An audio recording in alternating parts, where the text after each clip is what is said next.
Opiszę teraz dwa rodzaje ludzi, a ty określ, do którego z nich należysz. Są osoby, których umysły non-stop mielą niezliczoną ilość informacji. Nic im nie umknie z otaczającego świata. Niedopięty guzik w koszuli kolegi, lekko przybrudzone buty koleżanki, czy nawet czyjeś niewyszczotkowane zęby. Wszystko widzą, wszystko wiedzą i na wszystko zwracają uwagę. Kto na kogo spojrzał, kto do kogo się uśmiechnął, kto się zaczerwienił, co i w jaki sposób powiedział, czy się zająknął, a może się zastanawiał zanim powiedział. I oczywiście do tego wszystkiego zadają sobie kolejne pytania. To potęguje ilość problemów, myśli i emocji do przetworzenia. Wszystko, co ich nurtuje, wywołuje nieskończone ciągi skojarzeń, a z każdego nowego wytryskują następne. Wszystko rozrasta się niczym drzewo i niestety do niczego nie prowadzi. To myślenie rozgałęzione. Jeśli za dużo myślisz, prawdopodobnie rozpoznajesz siebie w profilu osoby o dość fachowej nazwie nadwydajnej mentalnie.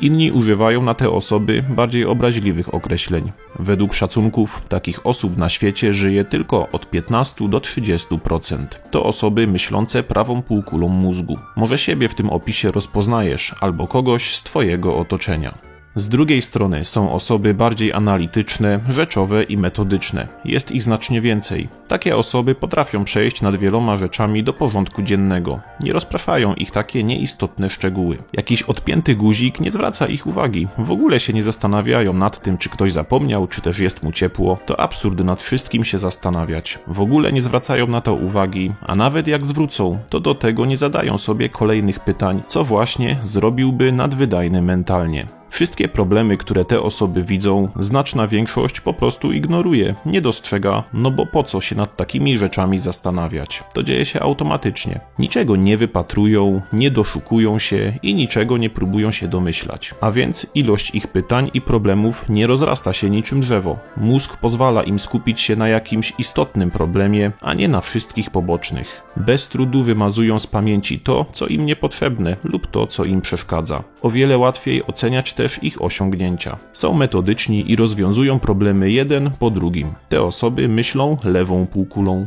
Co najśmieszniejsze, najczęściej jedni drugich nie rozumieją. Ci myślą, że wszyscy ludzie zadają sobie tyle pytań co oni, że to normalne. A ci drudzy, tych pierwszych, mają tak z przymrużeniem oka za nadpobudliwych albo za takich, co wiecznie mają z czymś problem, non-stop coś im nie pasuje, czepiają się wszystkiego i do wszystkiego mają zawsze mnóstwo pytań. Nie rozumieją, że tak po prostu jest. Nadwydajni odbierają i analizują tyle informacji, gdyż mają o wiele bardziej wyczulone zmysły niż inni. Wszyscy mamy 5 zmysłów: wzrok, słuch, smak, węch i dotyk. Tak więc nadwydajni spostrzegają szczegóły, których inni nie widzą. Każdego lustrują od stóp do głów. Często też mocniej reagują na światło. Słyszą więcej i intensywniej różne dźwięki, są wyczuleni na ton i na każde wypowiedziane słowo. Mogą wykłócać się o jakąś nieścisłość czy niedokładność. Częściej wywąchują jakieś zapachy i są zdolni wyczuć najdrobniejszą ilość przyprawy w jakimś daniu. Po prostu wychwytują o wiele więcej elementów niż inni. Wszystko jest spotęgowane, od czego naprawdę można zwariować. To, że swoimi 5 zmysłami chłoną i zapamiętują tyle szczegółów, powoduje, że niemal przewidują przyszłość. Obserwując innych ludzi, są w stanie przewidzieć, co się stanie. Na przykład nadwydajny odgadnie, że dany związek wkrótce się rozpadnie, bo w trakcie jakiegoś spotkania zauważył, że para w ogóle na siebie nie spogląda, zamienili jedynie kilka wymuszonych zdań i jedno dyskretnie nie zgadzało się z drugim.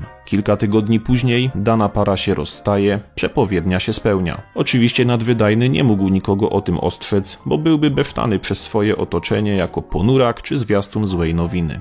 Umysł nie daje im chwili wytchnienia nawet w nocy. Często śpią niespokojnie, a sny napakowane są koszmarami i niewiarygodnymi opowieściami. Zasypiają w jednym świecie, a budzą się w innym. Ich mózg można porównać do telewizora pozostającego w trybie uśpienia. Delikatne poruszenie, czyli na przykład delikatny dźwięk czy jakaś wibracja, wprawi ich w pełne działanie.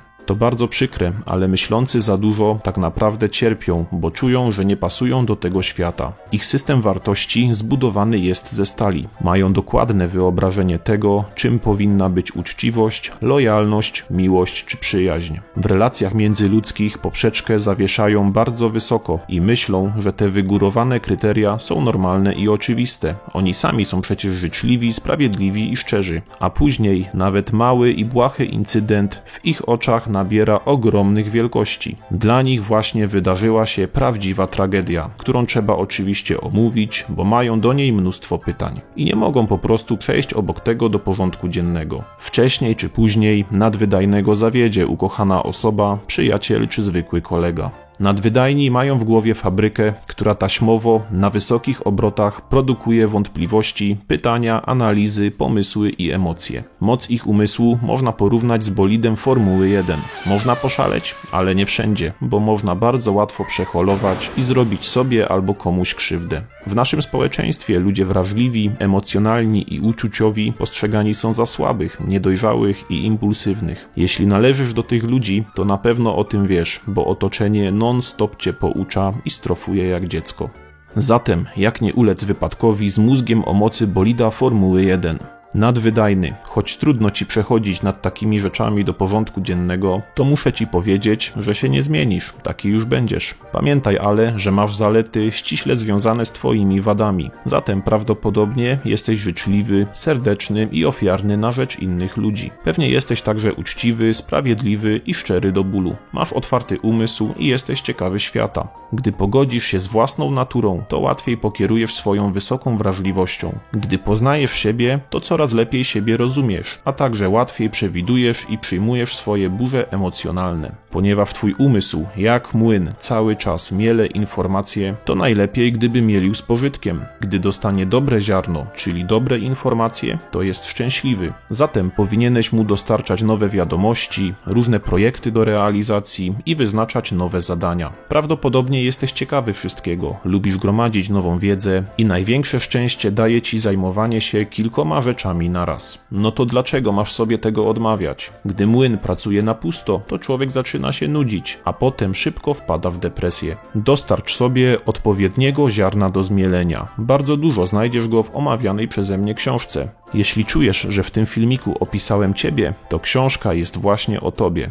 Link do niej znajduje się w opisie pod tym filmem.